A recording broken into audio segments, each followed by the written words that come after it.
What happened while we were away, brought to you by Can't Share a Country With That. Yesterday on CBS News' Face the Nation, anchor Margaret Brennan, yes, that Margaret, the I don't really care Margaret, interviewed Secretary of State Marco Rubio. Brennan invoked Vice President J.D. Vance's remarks to the Munich Security Conference last week about free speech being in decline in Europe. He was standing in a country where free speech was weaponized to conduct a genocide.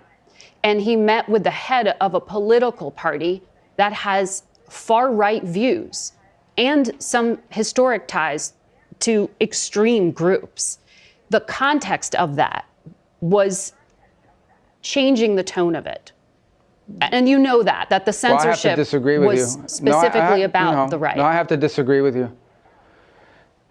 Free speech was not used to conduct a genocide. The genocide was conducted by an authoritarian Nazi regime that happened to also be genocidal because they hated Jews and they hated minorities and they hated those that they had a list of people they hated, but primarily the Jews.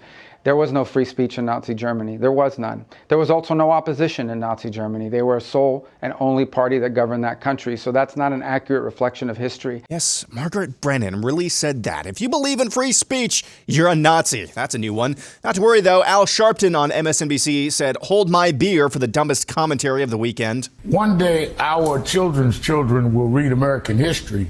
And can you imagine our reading that James Madison or Thomas Jefferson tried to overthrow the government so they can stay in power? That's what we're looking at. We're looking at American history. Okay, you know what you do? You buy yourself a tape recorder, you just record yourself for a whole day. I think you're going to be surprised at some of your phrasing. In completely unrelated news, according to RMG Research, that's Scott Rasmussen's group, Donald Trump has a 55% approval rating. Late last week, he signed an executive order implementing reciprocal tariffs. Essentially, that means whatever tariffs other countries impose on U.S. exports, the U.S. will impose tit-for-tat tariffs on imports from those countries. If you manufactured a car, you couldn't send it into China. The tariff was so high. So everybody went and they built in China. It was no big secret.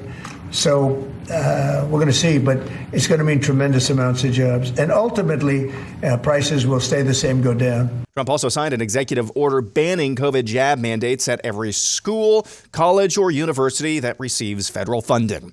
Border Czar Tom Homan said over the weekend that apprehensions at the southern border are at levels so low he's never seen them in his career since he started as a Border Patrol agent in 1984.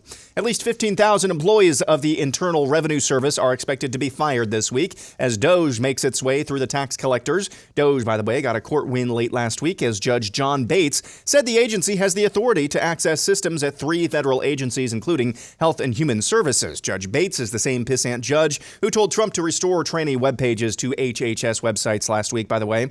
According to Echelon Insights, Kamala Harris is the odds-on favorite to win the Democrat nomination for president in 2028 in a very crowded field. Ladies and gentlemen, you might have thought that Kamala Blitty-Gook was all over with. Well, I regret to inform you that Kamala has yet to Blitty-Gook. You know, but spirit's tired, but it cannot be defeated. Never let anybody defeat that. Because then what do we have left? When we think about like these moments where we see things that are being taken. Yeah, this is Kamala Harris during a recent trip to Broadway in New York City. What is going on here? So where there's a vacancy, then let's fill it. Learning Chinese today. Today's phrase is, it's pretty obvious where the vacancy is. 哪里有空位一目了然. So does Kamala have a chance? Are her political prospects shot? Let's check in on the mayor of Grand Rapids, Michigan. Context of the policy that the city manager put in place is a very important one. Our city police force is not in the business of enforcing immigration law. And our city police force is in the business of keeping our city safe and dealing with crimes in our city's boundaries. That's their job, and you've heard our police chief say this. It's a very clear position, and it's a very clear policy. The last thing I'll say is